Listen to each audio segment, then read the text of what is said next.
मनोजदादा जरांगे पाटील साहेब आणि महाराष्ट्राचे लाडके मुख्यमंत्री सन्माननीय एकनाथ शिंदे साहेब यांच्या आज सुवर्ण क्षण आहे, या ऐतिहासिक क्षण आहे।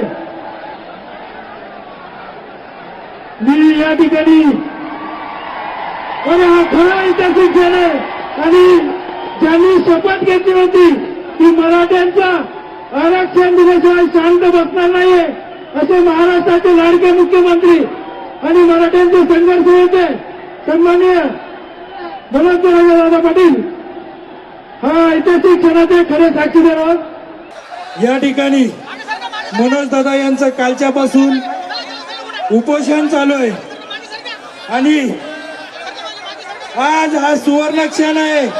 मनोजदादा जरांगे पाटील साहेब यांनी हा ऐतिहासिक क्षण खेचून आणलेला आहे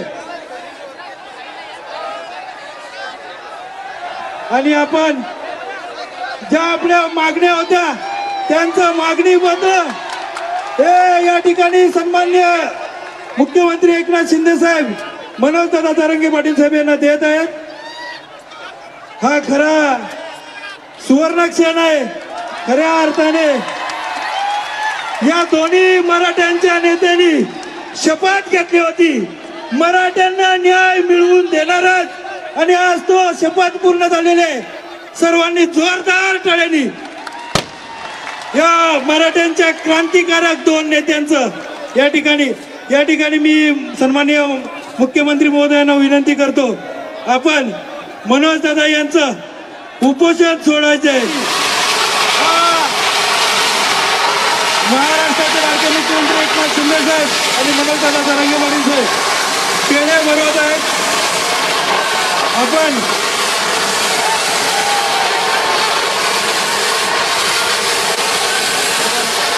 या ठिकाणी ज्यांनी शब्द खरा करून दाखवला ते महाराष्ट्राचे लाडके मुख्यमंत्री एकनाथ शिंदे साहेब यांना या ठिकाणी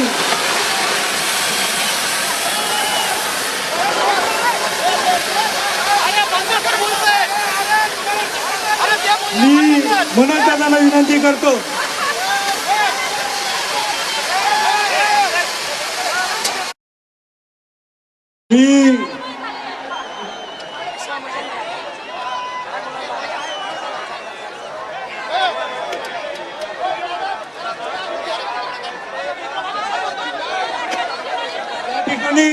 मनोजदादा यांचा भगवा शाल देऊन सन्मान होत आहे।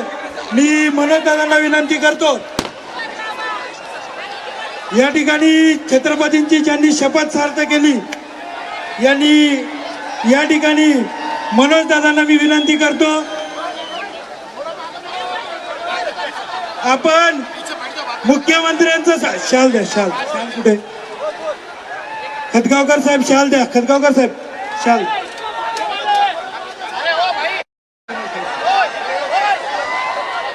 या ठिकाणी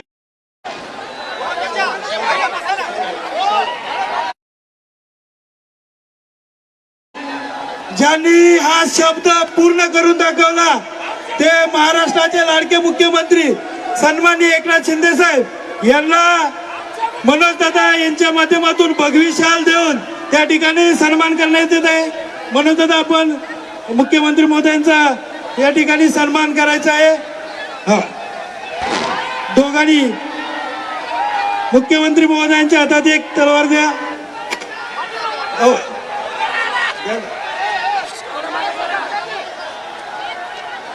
मराठ्यांची शान ही तलवार आहे आणि